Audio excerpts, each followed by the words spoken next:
me break this down for you both in a historical and biblical accuracy so we can have a real conversation instead of one that's driven by emotions and misconceptions. First, let's talk about the history. The forced displacement of the true Hebrew Israelites, and it's well documented. See, the Babylonian exile and the Spanish Inquisition were both significant in scattering Israel's true descendants. Many of the true Israelites were pushed into Africa and other regions, and we see this as they migrated to West Africa, and they later became the victims of the transatlantic and Arab slave trades. The Bible actually confirms that God's people were sold into slavery. But let's focus on Amos chapter 1 verse 6, which specifically states that the reason that Gaza is going through what it's going through right now is because it's being judged for selling God's people into captivity. The prophecy of Israel's captivity was listed in Deuteronomy 28 and 68, and it tells us that God's people would be taken on foreign ships and sold into slavery. Now, I don't think this prophecy actually matches the AJs, and if you don't know what I mean by AJs, go ask someone in the comment sections.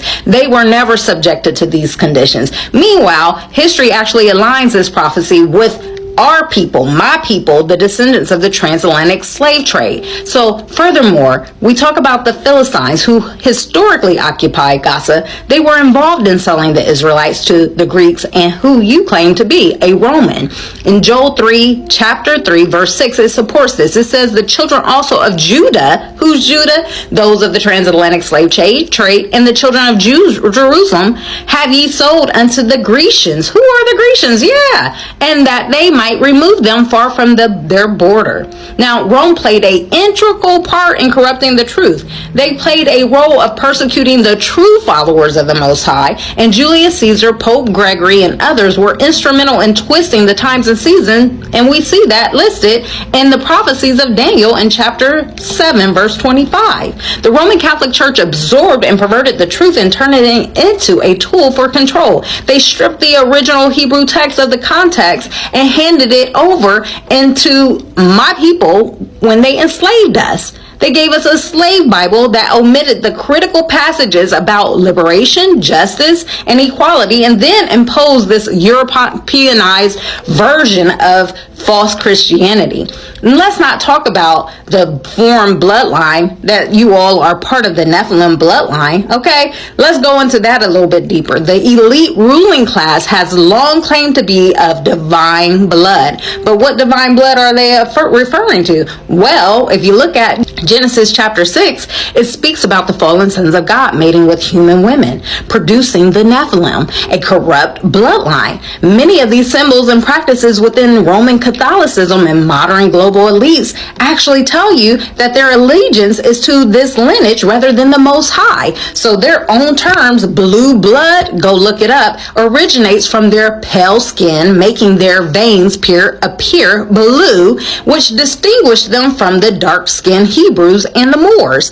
Their veins were not visible in the same way that these so-called blue blood, pale skinned people were. So they claimed divine rule, and this was not rooted in God's covenant, but in the age of old deception. So if you want the truth, let's talk about the indigenous people of the land. Today's Afro-Palestinians, they are actually the true remnants of the indigenous people of the land, while these light-skinned Palestinians that you keep seeing on TV actually are not the indigenous one. They carry traces of the Nephilim lineage, and the scripture documents this on multiple accounts where the Most High commanded Israel to wipe out certain bloodlines corrupted by the Nephilim. Yet the remnants of those groups still exist today. And Joshua in the book of Kings provides clear examples of this, of Israel's war against these corrupt bloodlines. So what is the truth? If you want to have an actual conversation based on biblical truth and historical evidence and facts, I'm open to that. But I won't engage in emotional arguments based on your indoctrination, false history, and white supremacy in your narratives to disguise the actual truth.